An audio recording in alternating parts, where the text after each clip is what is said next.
அஸ்ஸலாமு அலைக்கும். நான் ஸ்ரீலங்காவிலிருந்து வந்து ஜித்தாக்கு அஸ்ஸலாமு அலைக்கும்.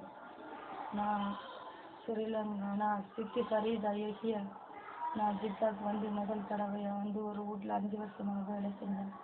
சரியான வேலை கஷ்டம். 2 வருஷத்துக்கு சம்பளம் தான் எனக்கு தந்தாங்க. 3 வருஷத்துக்கு சம்பளம் தரையில. நான் ஊருக்கு போக்கிட்டவ என்னைய அனுப்புறேன்னு சொல்லி திரும்ப பேர் என்னைய கெடுத்து வற்புறுத்தி நான் குழந்தை வகுத்தோட போலீஸுக்கு போயிட்டு போலீஸில் சொன்னேன். போலீஸ் கொண்டு வந்து இங்கே ஜெயிலில் விட்டாங்க. ஜெயிலில் விட்டு 3.5 வருஷம் இருக்கேன். இன்னும் ஒரு தண்டனை வந்து எனக்கு கிடைக்கவே இல்லை. என் பிள்ளைக்கு சரியா 3 வயசுன்னு சின்னத்துக்குடி வைக்கல. அவனை ஜெயிலில் போடையும் இல்லை, அவனுக்கு தண்டனை கொடுக்கவும் இல்லை. நான் எவ்வளோலாம் கஷ்டப்பட்டு ஜெயிலில் இந்த பிள்ளைய வளர்த்துருக்கேன். நான் வேலை செஞ்சு நான் இந்த பிள்ளையை சாப்பாடு வாங்கி கொடுத்து நான் வளர்த்தேன். எப்படி ஆச்சுருங்க ஜெயிலை விட்டு நீ அனுப்புறதுக்கு முயற்சி செய்யுங்க. யார் அப்படி உங்களுக்கு எல்லாம் நல்ல நன்மையாக தருவான். என்ன என் பிள்ளைங்க ஜெயிலை விட்டு அனுப்புறதுக்கு உதவி செஞ்சு 3 தடவை மக்காம வந்து கோடு வந்தது நீ அனுப்ப மாட்டேன்ட்டாங்க.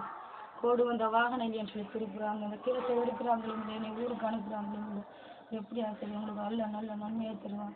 என்னை இந்த இடத்த விட்டு அனுப்புறதுக்கு நீங்கள் முயற்சி செய்யுங்க. உங்களுக்கு எல்லாம் நல்ல இதை கிடைக்கும். இந்த பிள்ளை மிச்சம் ஒரு கஷ்டத்தில் வாழ்கிறான். இந்த பிள்ளை நான் எப்படி இதை விட்டு நான் போகிறது எல்லாம் உட்காந்து எனக்கு இந்த உதவி மட்டும் செய்யுங்க. இந்த பிள்ளையோட வாப்பா வந்து பவாஸ் துருக்கி முகமது ஹர்பி. அவன் தான் எனக்கு இந்த மாதிரி வேலை செஞ்சது.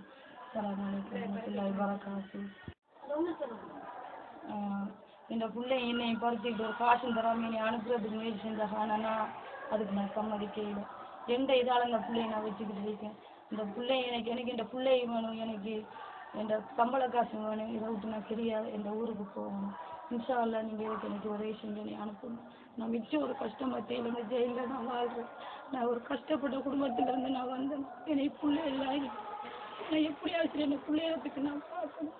இந்த கஷ்டத்துக்கு நீங்கள் ஒரு நல்வழி காட்டணும். நான் எவ்வளோ ட்ரை பண்ண நான் போகிறதுக்கு கூட இந்த ஜெயிலுக்குள்ளே போட்டு என்னை அடைச்சி வச்சிருக்காங்க. இதுக்கு ஒரு முடிவு காட்டணும்.